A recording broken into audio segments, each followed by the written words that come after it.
Hi everybody, Isaac here with the Livestock Whip Company. As you can see, I'm cutting some cans, and I got my can cutting whips right up there.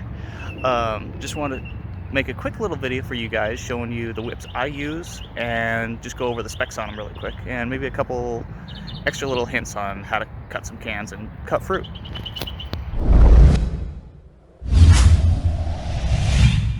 So these are the two whips I use. I use a 6-foot stock whip and a 6-foot bull whip. So this one's technically like a 7-foot bull whip if you want to do the conversions.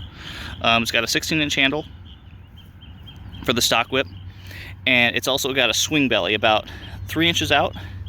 It has a 6-inch section of loaded BB shot bag, basically, to give it a little bit more weight out on it. This one kills your wrist after a while for cracking it. It's not well balanced at all. It's a very heavy thonged whip, but it works well. It was one of the first few stock whips I've made.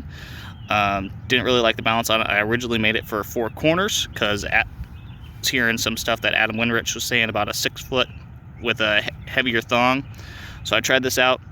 Didn't work great for that, but it works really, really great for cutting cans. And then this bull whip I made just after the 2018 LA WhipCon.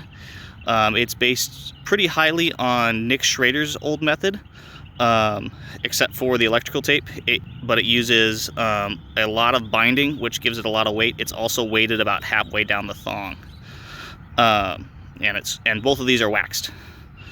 It's got a taper twisted fall. This one's just got a standard fall with a fissured hitch. This fall goes double all the way down to the end. This one, it's just a single piece of paracord at the very end. 10-inch handle on this one. And let's see, what am I missing for you guys? Standard fall hitch, weighted about halfway down, and then this one I also put a chainsaw cracker on it, or just a long cracker with a bunch of knots on it. One last little note before I get a can on the stand. I want to let you know that any whip can potentially cut a can if you aim it right. This is a 8-foot Indy, available in my shop if you want to get one of these. But it will blow through a can just as easy. You just have to aim. Let me grab a can. You want to aim just off to the side. I'm right-handed, so I use a right-handed sidearm flick. So it'll be like that. And when I'm aiming for this, I'm going to aim the crack so it comes in and lands right about here. And the cracker will be accelerating, or the crack happens back here right before it goes full extension. And then the cracker comes through, cuts the can, everything flies off that way, you get a big explosion. It's really cool. But I'll get this set up here for slow motion, and I'll do a few cuts for you guys. First up, the 8-foot Indy.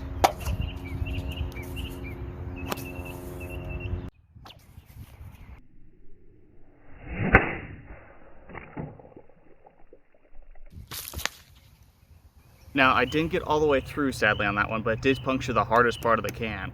I have cut cans many times with this whip, and I'm running out, so if you want to see the last two, I gotta upgrade. So next we'll go with the 6-foot Fruit Ninja bull whip.